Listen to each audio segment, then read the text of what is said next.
فيديو جديده نديرو فيها اليوم سيرو الحساسيه. هاد سيرو منزلي 100% نسحقو فيه الزعتر، هاوليك، ونسحقو فيه مغرف كبيره قرنفل مرحي وليتر ماء و500 غرام سكر.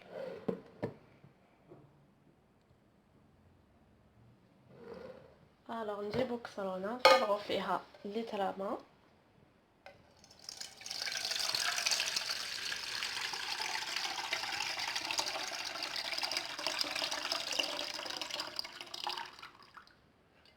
هاد الكسرونه تحطوها تغلى حتى وين تغلى تحطوا عليها هاد الكاس تاع زعتر وهاد المغرف الكبيره تاع القرنفل.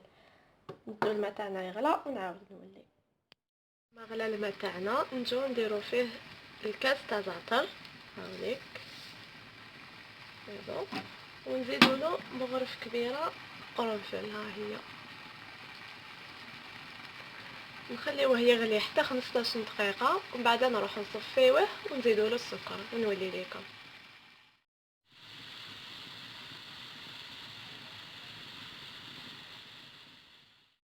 فوالا دوكا مور ما صفيناه نعاودو نرجعوه للنار ونزيدو له 500 غرام سكر يعني رطل.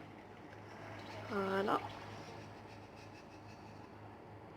هكا نديرو له 500 غرام سكر ونستناوه حتى يذوب هذاك السكر ويتقل شويه يولي لنا سيرو.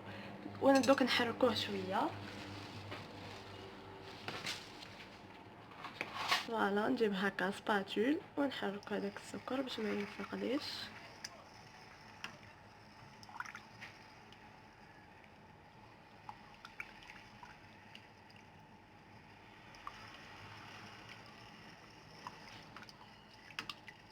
هذا هو، وتخلوه هكا تقعدوا تحركوه حتى تشوفوه تقل شويه، تخلوه واحد 10 دقائق حتى 15 دقيقه ونشوفوه في الاخير. الريزلت فينال تاعنا هذا هو السيرو، هاوليك يجي لونو مارون فونسي، هاوليك يجي حلو، وان شاء الله يعجبكم وتسيو الوصفه تاعي وتنال اعجابكم، ونتلاقاو في فيديو جديده ان شاء الله. السلام عليكم.